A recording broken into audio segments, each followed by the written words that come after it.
আল্লাহু আকবার, আল্লাহু আকবার। Islamic TV, একটি সুন্দর পৃথিবীর জন্য। রাসূলুল্লাহ, হাবিবাল্লাহ, নবিয়াল্লাহ,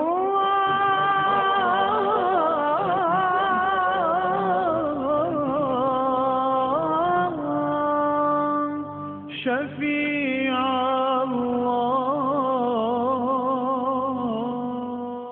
রাসূলুল্লাহ,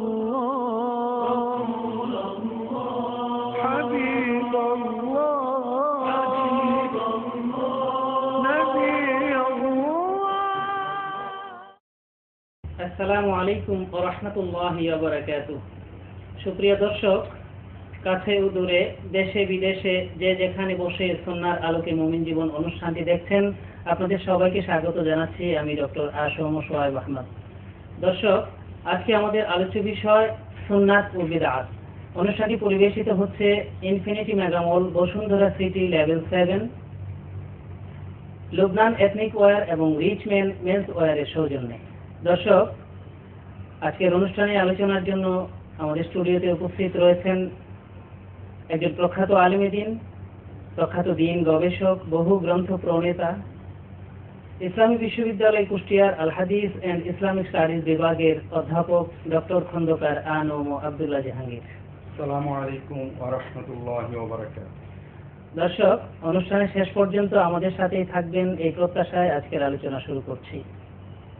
প্রথমে আমি প্রফেসর ডক্টর আব্দুল্লাহ জাহাঙ্গীর স্যারের কাছে জানতে চাইব যে সুন্নাত ও বিদআতের পরিচয় এবং পার্থক্য সম্পর্কে আমাদের দর্শকদের যদি কিছু বলতেন। আলহামদুলিল্লাহ, ওয়া সালাতু ওয়াস সালামু আলা রাসূলিল্লাহ ওয়া আলা আলিহি ওয়া আসহাবিহি ওয়া মান ওয়ালাহু ওয়া বা'দ।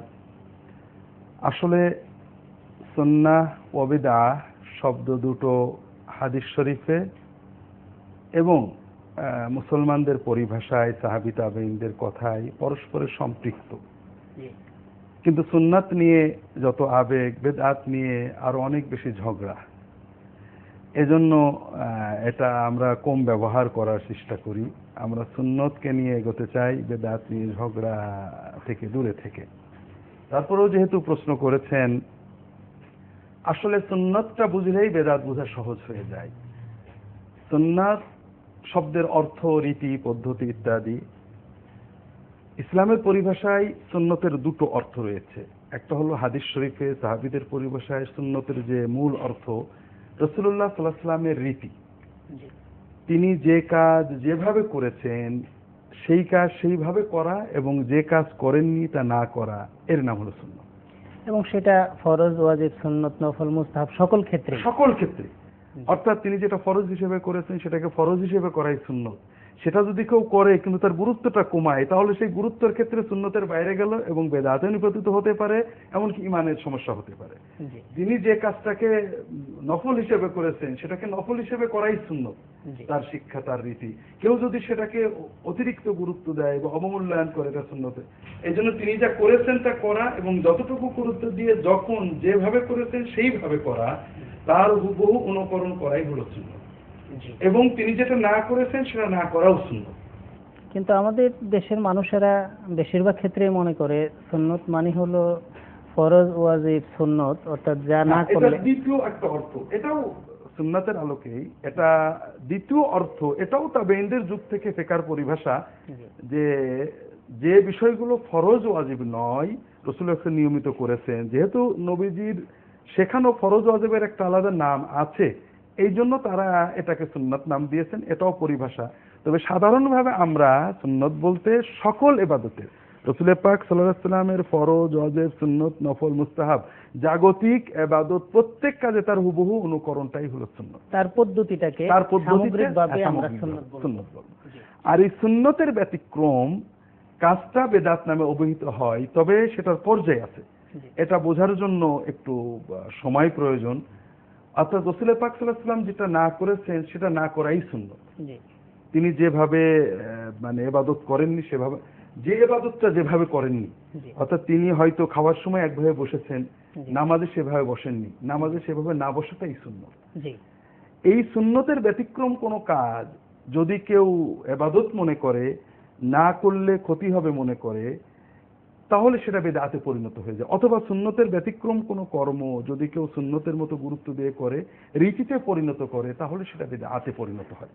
এটা হলো সুন্নত বেদাত বোঝার জন্য একটা মূল নীতি, যে রাসূল পাক সাল্লাল্লাহু আলাইহি ওয়াসাল্লাম যেটা করেছেন সেটা তারই মতো করা, যেটা করেননি সেটা না করা।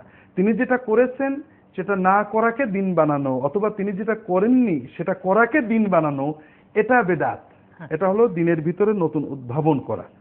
বেদাত শব্দের পরিভাষা অর্থ হলো নব উদ্ভাবন, আর ইসলামের পরিভাষায় দিনের ভিতরে রাসূল পাক সাল্লাল্লাহু আলাইহি ওয়াসাল্লাম সাহাবীগণ যেটা করেননি সেটাকে দিনের ভিতরে প্রবেশ করানো।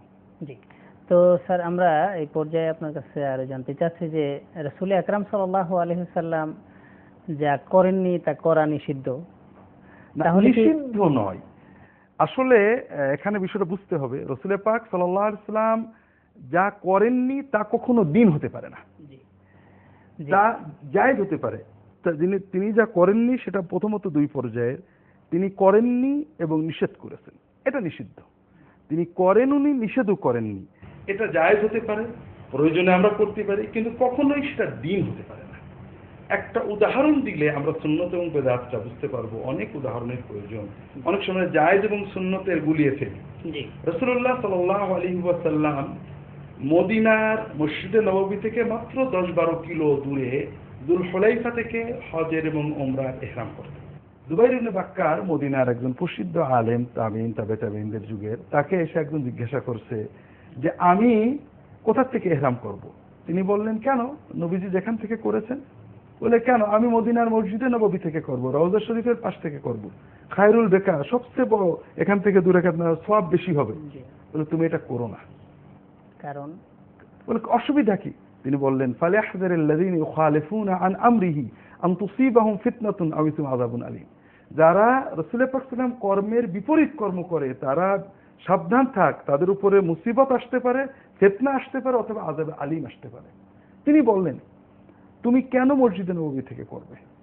নবীজি যুল হুলাইফা তোমার অসুবিধা, ব্যতিক্রম করবে কেন? এখানে একটা ফিকর মাসলা আমাদের আসে। ফিকর মাসলা হলো মিকাতের আগে ইহরাম করা যায়। আমাদের মিকাত হলো কারনুল মানাজিল, তায়েফের কাছে, আমরা ঢাকা থেকে ইহরাম করে ফেলি, না জায়েজ নয়। তাহলে উনি নিষেধ করলেন কেন? নিষেধ করলেন যে এই জায়েজ কাজটাকে তুমি যখন রীতি করবে, এটাকে যুল হুলাইফা থেকে ইহরাম করাতে উত্তম বলছো। তোমার যুক্তিটা হলো মদিনা থেকে করলে উত্তম, অথচ নবীজি স্বয়ং করেছেন যুল হুলাইফা থেকে। তুমি এখন বলবে নবীজি অমুক কারণে তমুক কারণে ওখান থেকে করছিলেন, আমার জন্য এখান থেকে করা উত্তম, বরকত বেশি। এর নাম হলো নবীর সুন্নতকে অপছন্দ করা এবং বেদাতে নিপতিত এবং আস্তে আস্তে সুন্নতটা মারা যাবে, হারিয়ে যাবে। নবীর সুন্নতটা যখন মানুষ এটাকে বেশি ভালো মনে করবে, তখন আর কেউ যুল হুলাইফা থেকে ইহরাম করবে না, মসজিদে নববী থেকে শুরু করে দেবে। এজন্য নবীজি যেটা করেননি ওটা জায়েজ হতে পারে, প্রয়োজনে করতে পারি, জাগতিক প্রয়োজনে, কিন্তু ওটা দিন হতে পারে না। ওটাকে দিন মনে করা, ওটা না করলে আল্লাহ নারাজ হবেন অথবা বরকত কম হবে মনে করা, এটা হলো বিদআতের পর্যায়ে, যেটা রাসূল পাক সাল্লাল্লাহু আলাইহি ওয়াসাল্লাম বিভিন্ন হাদিসে বলেছেন মান রাগিবা আন সুন্নতি ফালাইসা মিন্নি। অনেক হাদিস রয়েছে, রাসূল পাক সাল্লাল্লাহু আলাইহি ওয়াসাল্লাম অনেক সাহাবী একটু বেশি ইবাদত করতে চেয়েছিলেন। মান রাগিবা আন সুন্নতি ফালাইসা মিন্নি, আমার সুন্নতকে অপছন্দ করবে সে আমার উম্মত থাকবে না। তার কারণ রাসূল পাক সাল্লাল্লাহু আলাইহি ওয়াসাল্লামের চেয়ে আরেকটু বেশি ইবাদত করলে আল্লাহ খুশি হবেন, এই চেতনার মাধ্যমেই বেদাতের যাত্রা শুরু। তাহলে বেশি ইবাদত করে আল্লাহকে খুশি করার চেতনাও যদি সুন্নত বিরোধী হয় বা সুন্নতের খেলাফ হয়, তাহলে সেটা থেকেও বেঁচে থাকতে হবে। হ্যাঁ, এটা একটা হাদিসে খুব সুন্দর করে রাসূল পাক সাল্লাল্লাহু আলাইহি ওয়াসাল্লাম বুঝিয়েছেন। হযরত আব্দুল্লাহ ইবনে ওমর রাদিয়াল্লাহু তাআলা আনহু তার আব্বা থেকে বিবাহ দিয়েছিলেন। তিনি ইবাদত, যুবক মানুষ, ইবাদতের রাগবাতে স্ত্রীর সাথে বেশি আসতেন না। প্রতিদিন অর্থাৎ হারাম দিন বাদ দিয়ে পুরো মাস নফল রোজা রাখতেন এবং রাতের অধিকাংশ সময় তাহাজ্জুদেই কাটাতেন। রাসূল পাক সাল্লাল্লাহু আলাইহি ওয়াসাল্লামের কাছে নালিশ করলেন তার আব্বা। তিনি বললেন, তিনি ডাকালেন যে তুমি কি সারা রাত নামাজ পড়ো, সারা দিন রোজা রাখো? বলে হ্যাঁ। বলে শোনো, আমি কিন্তু রাত্রে কিছু সময় নামাজ পড়ি, কিছু সময় ঘুমাই, স্ত্রীদের সাহচর্য প্রদান করি, মাসে কয়েকদিন রোজা রাখি, কয়েকদিন রোজা মুক্ত থাকি, আমি সংসার করি। আমার সুন্নতের ব্যতিক্রমটা যদি তোমার ভালো লাগে তাহলে বুঝতে হবে তুমি আমার পদ্ধতি থাকলে না। এরপরে তিনি বললেন লিকুল্লি আবেদিন শিররাহ, ওকুল্লি শিররাতিন ফাতরা ফামান কানাত ফাতরাতুহু ইলা সুন্নাতিন ফাকাদ ইহতাদা ওয়া মান কানাত ফাতরাতুহু ইলা বিদআতিন ফাকাদ হালাক। মুসনাদ আহমদ এবং অন্যান্য কিতাবের সহিহ হাদিস। যে প্রত্যেকটা ইবাদতকারী একটা জজবা আছে, রগবত আছে, সে একটু বেশি চলে যেতে চায়, কিন্তু তার যখন স্থিতি হয় সুন্নতের ভিতরে হতে হবে। ইবাদতের স্থিতি যদি সুন্নতের ভিতরে থাকে তাহলে সে বেঁচে গেল, আর সুন্নতের ব্যতিক্রম বেশি করার প্রবণতা হয়, বেদাতে চলে যায়, তাহলে সে ধ্বংস হয়ে যায়। তাহলে বেশি করেও ধ্বংস হওয়ার সম্ভাবনা বেশিটার প্রতি নবীজি বেশি মানে ধমক দিয়েছেন, অর্থাৎ আমি রাসূল পাক সাল্লাল্লাহু আলাইহি ওয়াসাল্লাম যেটা করেননি ওইটা করলে অথবা ওনার পদ্ধতিতে বেশি করলে আল্লাহ খুশি হবেন। আমাদের যত বেদাত রয়েছে তার মূল হলো একটু বেশি আল্লাহর ডাকা। আসলে বেদাত আল্লাহ কোরআনেও এরকম ইঙ্গিত রয়েছে যে খ্রিস্টানরা যে বেদাত তৈরি করে ইবতিগা মারদাতিল্লাহ, আল্লাহর সন্তুষ্টির জন্য অতিরিক্ত একটু বাড়িয়ে করার চেষ্টা করে, যা সুন্নাহ ছিল না, নবীর শেখানো ছিল না, এটার মাধ্যমে বেদাত। তাহলে স্যার আমাদের একটা প্রশ্ন জাগে যে তাহলে উদ্ভাবনের কি কোনোই সুযোগ নাই? না, আমাদের উদ্ভাবন বলতে দ্বীনের ভিতরে উদ্ভাবন হয় না, দ্বীনের প্রয়োজনে উদ্ভাবন হয়। অর্থাৎ যেমন মনে করেন আমাদের জন্য এলেম শিখাটা ইবাদত। নবীজি যে পদ্ধতিতে এলেম শিখেননি ওই পদ্ধতিকে দ্বীন বানাতে পারবো না।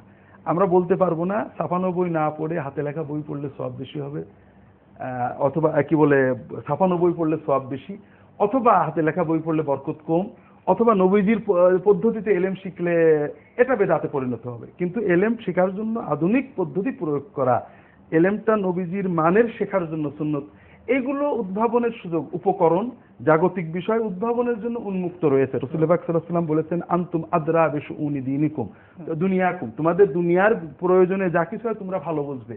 এখানে নিষিদ্ধ নয় এমন সবকিছু করা যাবে, প্রয়োজন উদ্ভাবন করা যাবে।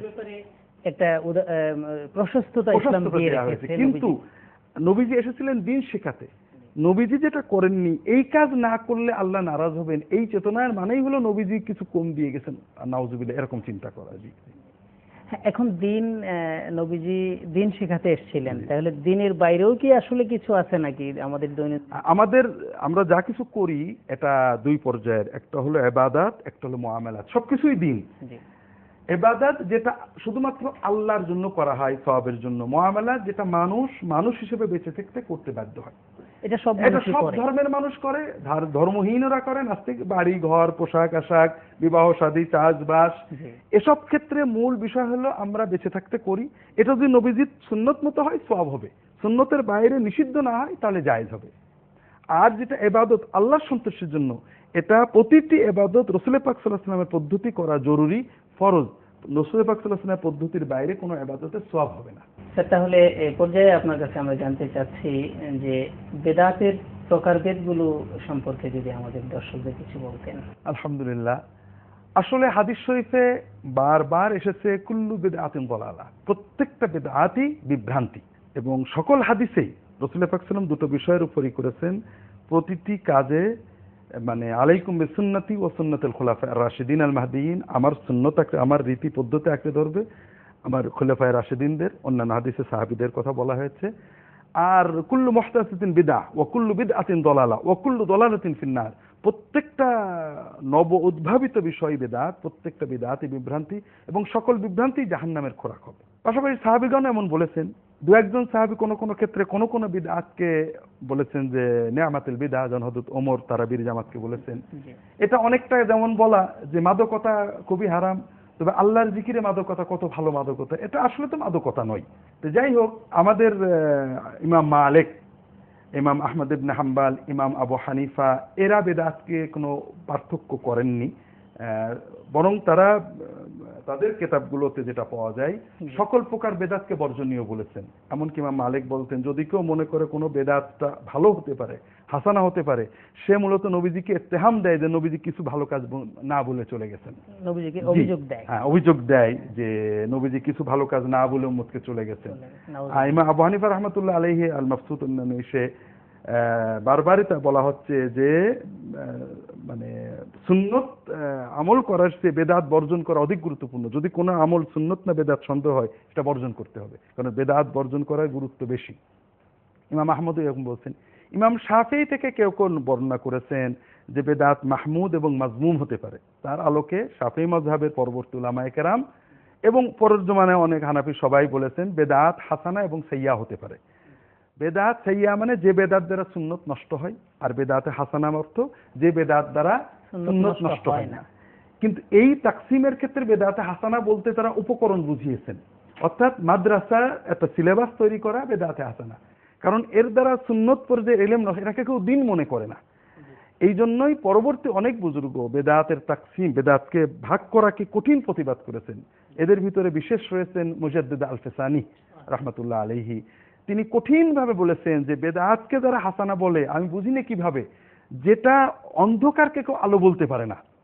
আর প্রত্যেকটা বেদাত যত হাসানাই হোক তার দ্বারা সুন্নত কিছু নষ্ট হবেই, হয় দুর্বল হবে অথবা তা মরে যাবে। উনি উদাহরণ দিয়েছেন জোরে জিকির এবং নামাজের শব্দে নিয়ত, এটা ইমাম সরহন্দি মুজাদ্দিদ আল-ফিসানির উদাহরণ।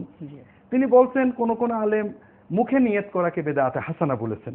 রাসূল পাক সাল্লাল্লাহু আলাইহি ওয়াসাল্লাম সাহাবীগণ মনে মনে নিয়ত করতেন, নিয়ত করেই নামাজ শুরু করতেন। চার ইমামও মনে মনে নিয়ত করেছেন, তারা কখনো মুখে নিয়ত করেননি। এজন্য তাদের কোনো কিতাবে না এটা জি না এগুলো নেই। পরবর্তী আরো অনেক পরের কোন কোন আলেম বলেছেন মনের নিয়তই মূল, তবে মুখে নিয়তটা করলে একটু জোরালো হবে, এটা মুস্তাহাব, এটা বলতে চেয়েছে, এটা বলেছেন তারা। আমাদের মুজাদ্দিদ আল-ফিসানি রাহমাতুল্লাহ আলাইহি বলছেন যে না এটা হতে পারে না, এটা সুন্নতের ব্যতিক্রম, এর দ্বারা সুন্নতটা মরে যাচ্ছে। রাসূল পাক সাল্লাল্লাহু আলাইহি ওয়াসাল্লাম যে মনের নিয়ত এটা এখন আর কেউ খেয়াল করে না।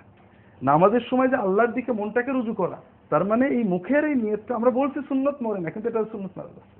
এইরকম জোরে জিকির করা উনি বেশ কিছু উদাহরণ দিয়েছেন যে কোনো মানে বেদাত যত হাসানাই হোক, উনি বলেন যে হয়তো আগের জামানায় সুন্নত বেশি ছিল, দু একটা বেদাত মানুষ হাসানা বলেছে, বর্তমানে ওনার যুগের কথা বলছেন, যেহেতু বেদাতের প্রাবল্য সকল বেদাত হাসানা এবং সাইয়্যা বর্জন করাই বেলায়েতের একমাত্র পথ। এরপরে আমাদের বুঝতে হবে যে বেদাত হাসানা হোক আর সাইয়্যা হোক সুন্নত নয়, আর সুন্নতটা নিঃসন্দেহে উত্তম। কাজে আমাদের এই জন্য অনেক আলেম ইমাম বেদাতের তাকসিম ইনকার করেছেন। যারা তাকসিম করেছেন অর্থাৎ ভাগ করেছেন, শ্রেণী ভাগ করেছেন, তারাও শুধুমাত্র উপকরণ জাতীয় বিষয়কে বল, কিন্তু আমরা দুর্ভাগ্যবশত অনেক জিনিস যেটাকে আমরা নতুন জিনিস দিন বানিয়ে ফেলছি, দিনই বানাচ্ছি না, দিনের মানদণ্ড বানাচ্ছি, সেটা না করলে মানে মানে সুন্নত পালন হচ্ছে না মনে করছি, এটা নিঃসন্দেহে খুব দুঃখজনক পর্যায়ে আর কি। তাহলে উপকরণ আর মূল সুন্নত এর পার্থক্যটা আমরা বুঝতে পারছি না বলেই বিদআতে সাইয়্যা এবং হাসানার পার্থক্যটাতে গোলমাল করে ফেলছি। তো এই পর্যায়ে স্যার আমরা একটু আগে আরেকটা প্রশ্ন আমাদের জানা খুব প্রয়োজন, যে তাহলে সুন্নাত বুঝতে যায়, বেদাত বুঝতে যায়, কোরআন সুন্নাহ কি সব আমরা যদি উদ্ভাবন করতে না পারি, বেদাত বা ইজতিহাদ করব কি বলেন যে কোরআন সুন্নাহ বলতে হয়তো ইজতিহাদ ইজমা কিয়াস ইনকার করছে না, ইজমা কিয়াসের উৎস সেখানে থাকবে। ইজমা কিয়াস বা ইজতিহাদ কোনো ইবাদত বানানো যায় না, কিছুকে দিনের ভিতরে ঢোকানো যায় না। রাসূল পাক সাল্লাল্লাহু আলাইহি ওয়াসাল্লাম কাজ করেছেন, নামাজ পড়েছেন, কোনটা ফরজ ওয়াজিব সুন্নত উনি বলেননি। সুন্নতের আলোকে ক্লাসিফিকেশন করা এটা মুজতাহিদের কাজ। একাধিক হাদিস আছে, কোন হাদিস আছে তিনি হাত তুলেছেন, তোলেননি, জোরে আমিন, এখানে কোনো একটাকে তারজিহ দেওয়া এটা হলো মুজতাহিদের কাজ। যেখানে কোরআন হাদিসে কোনো বিধান নেই সেখানে কিয়াসের মাধ্যমে বিধান দেওয়া, প্লেনে চড়া কি, রক্ত দেওয়া কি, কিন্তু এর মানে এই নয় যে প্লেনে চড়া দিনের অংশ, প্লেনে চড়া হজ না করলে হজের সওয়াব কম হবে, এটা হলে বেদাতে পরিণত হবে। জি তো আলহামদুলিল্লাহ। তো এই পর্যায়ে স্যার আমরা আপনার কাছে আরো জানতে চাই যে বিদআত প্রশ্নে আমাদের মুসলিম উম্মার মধ্যে অনেক হানাহানি, তো এর থেকে আমাদের শান্তি এবং ঐক্যের উপায়টা কি? আলহামদুলিল্লাহ, খুব গুরুত্বপূর্ণ কথা বলেছেন ভাই। আসলে দুর্ভাগ্য, আমরা সবাই সুন্নত চাই কিন্তু বেদাত নিয়ে অনেক সময় অনেক অনৈক্য হয়। তো এ ব্যাপারে আসলে তো আমাদের মতো ছোট মানুষ আমরা কি বা করতে পারি? তো আমি আমার জন্য যেটা ভালো মনে করি সেটা হলো আমরা বেদাত নিয়ে ঝগড়া না করে সুন্নতের দিকে যাই। আমাদের মূল আদর্শ রাসূল পাক সাল্লাল্লাহু আলাইহি ওয়াসাল্লাম, আমরা সবাই বুঝি যে রাসূল পাক সাল্লাল্লাহু আলাইহি ওয়াসাল্লাম সাহাবীরা কোন কাজটা কিভাবে করেছেন এটা অনুসন্ধান করে তার মতো করার চেষ্টা করি। তার ব্যতিক্রমটা ভালো না মন্দ একান্ত প্রয়োজন না হলে কেন আমরা নবীর ব্যতিক্রম করব? আমার দরুদ পড়া, আমার সালাম পড়া, আমার নামাজ পড়া, আমার দোয়া পড়া, আমার ইবাদত, আমার তরিকা, আমার তাসাউফ, আমার জিহাদ, আমার দাওয়াত, আমার জিকির, কেন আমি চেষ্টা করব নবীজির তরিকায় করার? এটা প্রথম। আমরা যখন রাসূল পাক সাল্লাল্লাহু আলাইহি ওয়াসাল্লামের তরিকায় প্রতিটি কাজ করার চেষ্টা করব এবং ওটাকেই সর্বোচ্চ আদর্শ মনে করব, আমাদের বিভেদ অনেক কমে যাবে এবং আমাদের এর ইবাদতটা ব্যতিক্রম, হ্যাঁ আমাদের কবুল হবে। এর ব্যতিক্রম যেটা আছে, যদি কেউ ব্যতিক্রম করেন তো এটা নিয়ে ঝগড়া না করা এবং এটাকে দিনের ভিতর না করা। আমি এ ব্যাপারে একটা সুন্দর কথা, আমাদের সৈয়দ আহমদ বেরেলভী, আমাদের এই ভারতের সবচেয়ে বড় সংস্কারকদের একজন এবং আমাদের দেশের সকল তরিকতের পীর মাশায়েখদের তিনি পীরানে পীর, তিনি বলছেন দেখো সুন্নতে ব্যতিক্রম চলবে না। উনি দুটো উদাহরণ দিয়েছেন, যে একটা হলো শবে বরাতে নবীজি থেকে যতটুকু পাওয়া যায় একাকী ইবাদত করেছেন। এই যে সবাই মিলে করা, মসজিদে করা, এগুলো সুন্নতের ব্যতিক্রম আমাদের দেশে হয়ে গেছে। মানুষ মারা গেলে তিনি সদকায়ে জারিয়া করতেন, খানাপিনা, এগুলো ভারতীয় সংস্কৃতি, ইরান তুরানের সংস্কৃতি। তুমি সুন্নত রাখতে থাকবে বেপরোয়া ভাবে। যদি সমাজের প্রভাবে না ব্যতিক্রম করো, মসজিদে যাও অথবা খানাপিনা করো, তোমার হৃদয়ে হাসরত থাকবে, আক্ষেপ যে নবীর সুন্নত তো আমারটা খারাপ হয়ে গেল। যখনই মনে করবে আমারটা উত্তম, তখন নবীর সুন্নতের প্রতি অবজ্ঞা এসে যাবে। আর একটা জিনিস ভাই বুঝতে হবে, আমাদের জীবনটা তো ছোট্ট, মরার পরে ফিরে আসার তো কোনো সুযোগ নেই।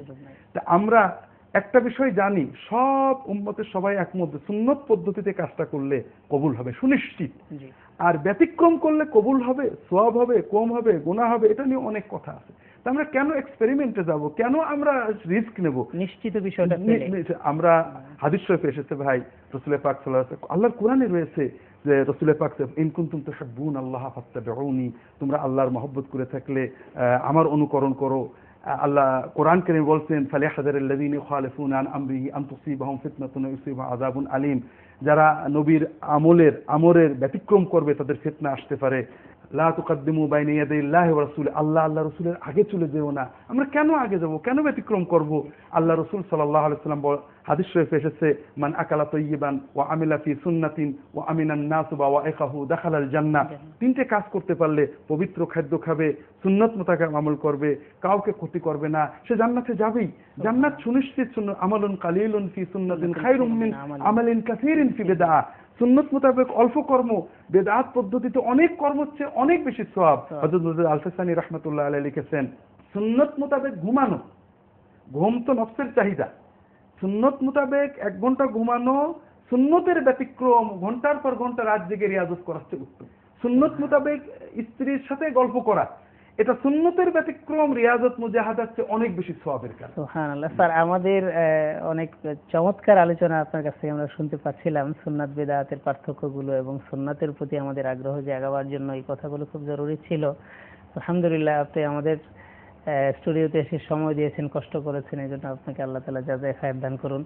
আমরা সংক্ষিপ্ত পরিসরে আসলে আলোচনা শুনে শেষ করতে পারিনি, এই জন্য দর্শকদের জন্য আমরা একটা পরামর্শ দিতে পারি যে এই সুন্নাত ও বিদআতের পার্থক্য বুঝবার জন্য আমাদের আলোচক প্রফেসর ডক্টর আব্দুল্লাহ জাহাঙ্গীর স্যারের ইহইয়াউস সুনান বইটি আপনারা পড়ে নিতে পারেন। এখানে বিস্তারিতভাবে সুন্নাত বিদআতের আলোচনাটি দেখতে পাবেন ইনশাআল্লাহ। আল্লাহ তাআলা আমাদের তৌফিক দান করুন।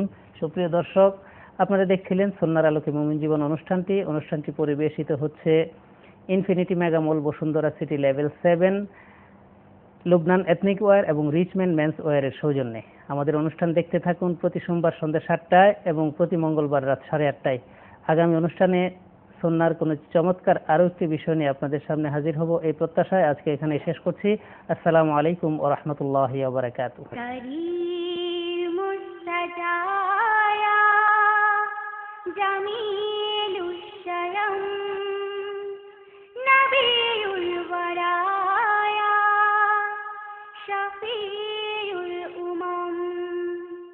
সব মানুষের প্রিয় তিনি, আল্লাহ তাআলার প্রিয়, সবার কাছে তার সিরাতি অনুসরণীয়। সব মানুষের প্রিয় তিনি, আল্লাহ তাআলার প্রিয়, সবার কাছে তার সিরাতি অনুসরণীয়। করিমুস সাজায়া জামিলুশ শায়াম।